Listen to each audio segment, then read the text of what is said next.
Vertrauen ist ein ganz zentraler Kit für das Zusammenleben in der Gesellschaft. Vertrauen greift immer dann, wenn wir uns auf was einlassen, was wir nicht genau verstehen. Wenn ich was verstehe, brauche ich kein Vertrauen.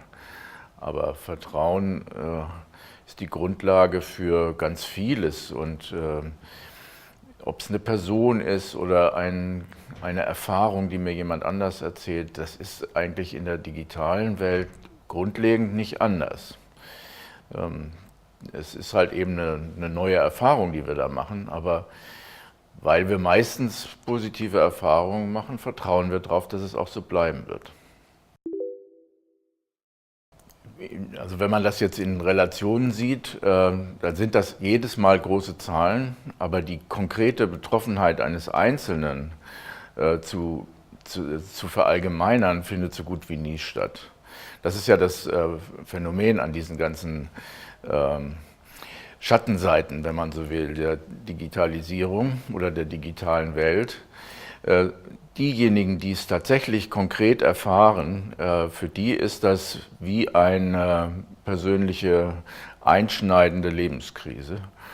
Aber da wir an dieser einschneidenden Lebenskrise von Einzelnen in großer Breite selten teilnehmen, wird das Positive an dem, was das Digitale ja bietet, wird dadurch nicht in den Schatten gestellt.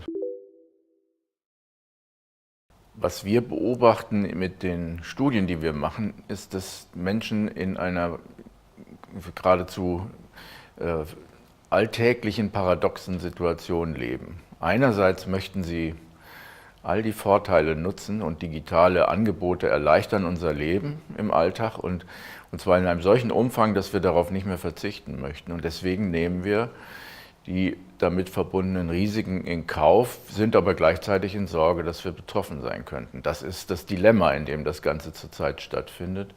Und das kann man an einem Beispiel der AGB sehen, die ja nach meiner Meinung im Wesentlichen auch eine juristische Qualität haben, nämlich Abmahnindustrie sich vom Hals zu halten als Anbieter.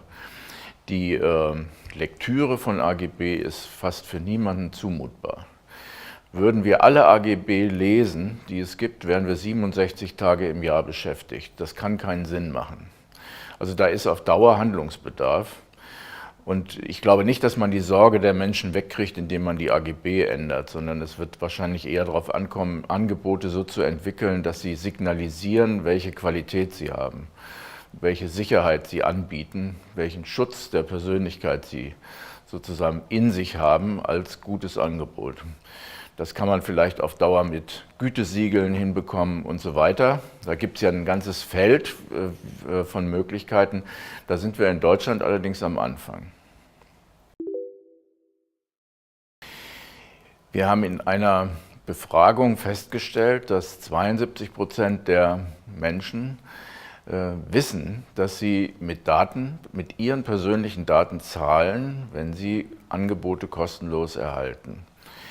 Das hat mich damals auch überrascht, als wir diesen Befund festgestellt haben, diese hohe Zahl.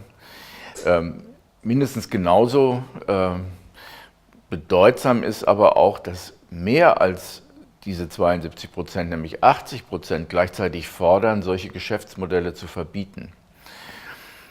Das ist ein echtes Paradoxon, ein echtes Dilemma, weil das nämlich wieder zeigt, ich möchte einerseits die Vorteile haben, aber ich möchte nicht, dass es mit diesen Geschäftsmodellen geschieht, wo ich mich persönlich verkaufe gleichzeitig. Das Bewusstsein dafür ist da, aber darauf zu verzichten, das geht nicht, weil wir uns mittlerweile so in dieser Vorteilshaftigkeit des digitalen Lebens auch positiv verstrickt haben, dass das überhaupt nicht mehr wegdenkbar ist. Regelungen und Standards, die gesetzt werden sollten, dürfen auf keinen Fall Innovation behindern.